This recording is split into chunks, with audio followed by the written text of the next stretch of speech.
Olá, olá! Vamos para mais uma aula de xadrez. A aula de xadrez de hoje a gente vai finalmente falar sobre o final de rei e cavalo e bispo contra rei. Né? Essa é uma lição que eu acho bem legal no Lichess, porque ela se mostra útil em algumas vezes raras, mas ela é um desafio, né, bem interessante para a gente praticar no xadrez. Eu vou deixar o link desse treinamento aqui, ele só funciona no computador, então se você tiver no celular ele não vai funcionar. Ele é realmente um teste, né? Aparece até escrito beta ali no Lichess, que é uma página em desenvolvimento. E a versão dele só existe em inglês, então eu vou fazer aqui em português e explicar como é que funciona essa lição aqui no Lichess, para caso você tenha interesse, você pratique essa posição aí e consiga entender qual é a lógica por trás desse checkmate. Então vamos lá. Primeiro, para a gente ganhar esse jogo, né, com um bispo e um cavalo, a gente sempre vai tentar atacar o rei do nosso adversário, levá-lo ali para o canto do tabuleiro da mesma cor da casa do bispo. Como assim? Eu estou com um bispo de casas brancas, correto? Então eu vou tentar levar o rei ou para a casa A1 ou para a casa H1. E sempre o rei vai tentar fugir dessas casas, ele vai tentar fazer com que dê errado, né? Com que a gente atinja os 50 lances ali, sem movimento de peão, e acabe empatando a partida. Então é isso que a gente vai tentar evitar. A gente sempre tem que tentar prender o rei dentro de um triângulo. A gente vai fazer primeiro um triângulo grande, né? Esse triângulo grande que aparece aqui desenhado na tela. E depois a gente vai fazer duas outras versões desse triângulo menores. Primeiro a gente vai precisar de um bispo ali na casa, por exemplo, D5, né, ou C4, né, para poder cercar ali o rei fazendo esse triângulo. Na verdade a casa B3 também, né, para depois jogar em A4. A primeira posição dele vai ser em B3. E depois a gente vai para A4. Depois a gente termina de cercar o rei ali em A6, né, por exemplo, se a gente fizer o checkmate naquele cantinho ali de cima. Então o que a gente faz? Para começar esse checkmate, a gente vai primeiro mover o nosso rei para o centro do tabuleiro para tirar essas casas centrais do rei adversário. Joga o rei aqui uma casinha, né? Esse rei ele vem tentando vir aqui para frente, ele já sai, né, do nosso triângulo, aqui é um triângulo menor. E aí eu venho mais para perto desse rei. Aqui ele vai ser o triângulo que a gente vai usar no final do jogo para vencer a partida, ou desse lado ou lá em cima. E aí eu vou restringindo o espaço que esse rei tem. Quando eu chego aqui na frente dele, esse é o plano inicial para a gente começar a dar início para o fim de jogo, começar a aplicar esse checkmate. O Lichess, ele fala que esse jogo é importante justamente porque ele dá um exemplo de um jogo em um campeonato mundial feminino em que uma das jogadoras terminou com cavalo e bispo e não, né, conseguiu fazer o checkmate. Então ele fala, ó, esse jogo é raro, ele praticamente só acontece em 0,02% dos jogos, mas é importante você conhecê-lo para que você possa aplicá-lo em alguma situação interessante. E também dá para você tirar sempre aquela ondinha, né, básica, ó, eu sei fazer mate de bispo e cavalo, meu amigo. Você tá falando com um jogador de xadrez de verdade. É um desafio interessante. Então vamos lá. No próximo capítulo, a gente já vai testar o ataque e fechar o rei dentro desse primeiro triângulo. Então vou fazer a mesma coisa. Trazer o rei. Trazer o rei. Trazer o rei. Pronto. Agora que o meu rei está controlando aqui algumas casas no centro, eu preciso trazer o meu bispo para começar a desenhar esse triângulo. Que no caso eu vou trazer primeiro para a casa C4, né? E agora eu vou tirar a casa F6 das pretas. Eu não quero que o rei possa jogar para cá, eu preciso prender ele dentro desse triângulo, lembra?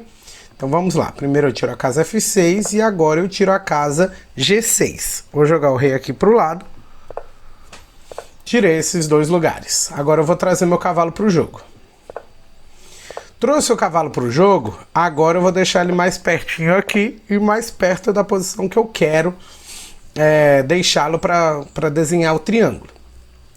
Aqui eu tenho meu cavalo me ajudando, tirando essas duas casas do rei, e eu preciso tirar essa casa de G7 dele também. Vou jogar para cá. Se ele joga em G8, ele já facilita meu trabalho. Eu jogaria só em G6 e já fecharia esse rei. Mas aqui ele me deu um trabalho maior, né? Ele jogou em H8. Eu preciso expulsar ele dessa casa de canto. E a única peça que consegue tirar esse rei do canto é o cavalo. Eu darei um cheque. E agora eu preciso fazer uma jogada de espera. Porque, ó, tirei H8 dele. Eu vou forçá-lo a jogar aqui agora em G8. Tirei H8, tirei também H6. Meu rei tirou todas essas outras casas aqui com a regra da oposição. Então eu realmente levei para um caminho mais interessante aqui para finalizar o jogo. E vou gastar uma jogada. Jogar uma jogada fora de bispo. E agora, quando o rei jogou na posição que eu queria mesmo, eu jogo aqui para frente dele. Faço a regra da oposição, né? Seguro todas essas casas. Tiro o meu cavalo. E agora coloco o meu cavalo onde eu quero que ele fique de fato. E o bispo onde eu quero que ele fique de fato. Para desenhar o triângulo. Consegui desenhar o primeiro triângulo aqui. Por quê? Meu rei tira todas essas casas aqui. O cavalo tira as casas C5 e E5. O bispo segura a diagonal. O cavalo também segura aqui em B4, né, por enquanto. E aqui em todas essas casas onde tem o círculozinho vermelho, o rei ele não consegue passar. Então eu já, né, construí ali o triângulo, o primeiro triângulo que eu preciso fazer para vencer essa partida. O Lichess então passa um exercício aqui. Ah, beleza, se ele jogar em G8. Eu comentei, se ele jogar em G8 fica mais fácil pra gente. A gente já joga o rei direto.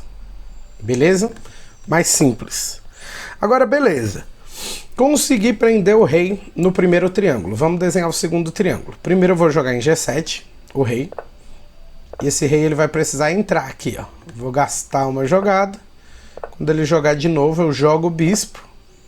Tirei mais casas aqui desse rei. E agora o rei vai entrar para tirar mais casas. A gente vai invadir com esse rei.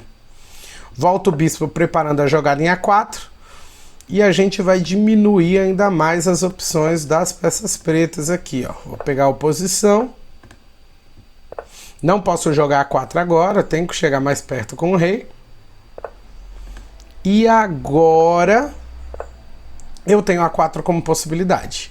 Consegui empurrar o rei ali para o canto. E agora eu jogo A4. Beleza. Quando ele sobe, eu vou aproveitar que eu não preciso mais cobrir a casa B4. E é o momento certo para eu manobrar meu cavalo. Vou trazer meu cavalo para mais perto. E agora o rei tem que tirar de novo aquelas casas de fuga das pretas. Vou tirar D8 para diminuir o tamanho do triângulo. Gasto uma jogadinha de bispo e acabou. Prendi o rei preto num triângulo ainda menor. E agora fica mais difícil ainda para ele tentar escapar. Tentar fugir. Né? O próximo desafio do Lichess é justamente para te perguntar: e aí, o que você jogaria nessa posição? E aqui a resposta correta é o bispo, né? Primeiro eu tiro essas casas aqui do rei e depois eu trago meu rei invadindo. Né? Esse é o caminho correto aqui no desafio que o Lichess passa pra gente. E agora, por último não, né? A gente ainda vai fazer um mate, mas agora a gente vai cercar ele no último triângulo para ficar simples, né? Essa finalização. Primeiro com o rei. Depois pego a oposição. Joguei de ladinho ali mesmo, só para, né, ter oposição e poder fazer isso. Jogar para frente dele, agora já era. Vou trazer o bispo para cá. Fechei praticamente a diagonal. Não preciso proteger o bispo aqui, porque eu tenho essa jogada bispo C8. E agora já era, né? Eu só preciso trazer o cavalo para dar um mate, ou jogando bispo, ou jogando cavalo. E ele ficou preso aqui, né? Num mini triângulo. E agora eu só preciso treinar as formas de dar o mate. Primeiro, como é que eu posso fazer o mate aqui? Eu tenho que tomar cuidado para não afogar nesse finalzinho. Eu vou dar o mate ou de bispo ou de cavalo com muita atenção para, né, não vacilar agora no último segundo. Se o rei ele tá nessa casa, eu não vou entrar dando cheque aqui. Eu vou jogar primeiro aqui. Quando ele jogar aqui, eu entro dando cheque de cavalo. E agora eu faço mate de bispo. Beleza? O cavalo segura a casa A7 e a casa B8. E eu dou o mate de bispo em B7. Checkmate. Agora, se eu estiver nessa posição, ó, o rei ele já tá aqui, né? Eu não vou jogar aqui porque aqui eu afogo, né? Eu vou tirar a única casa que ele tem para fugir, não vai dar certo. Então eu jogo o primeiro bispo. Afogamento, né? Opa, calma aí. Não jogo o primeiro bispo, né? Eu vou jogar... Não, agora é a vez das pretas. Calma aí. Vamos lá. E eu falando pra você não fazer isso, né? Primeiro eu vou manobrar o cavalo e depois eu posso jogar o bispo, agora sim. E agora eu dou o mate de cavalo. Beleza? Essas são as duas opções. Você tem que tomar muito cuidado justamente para não cometer esse vacilo aqui no finalzinho, né? Jogar o bispo aqui antes de manobrar o cavalo, nem pensar. Primeiro manobra o cavalo, depois o bispo. Ou cerca primeiro e se ele for jogar para casa final ali no cantinho, você dá o mate de bispo. Beleza? Então a gente toma cuidado com essas opções aí para finalizar o jogo. Eu vou deixar esse exercício aqui, o link dele no Lichess, lembrando que ele só funciona para o computador, e aí você tenta fazer o seu próprio mate aí de bispo e de cavalo. Um vídeo um pouco longo, um checkmate um pouco longo, mas muito top. Nos vemos em breve. Tchau, tchau.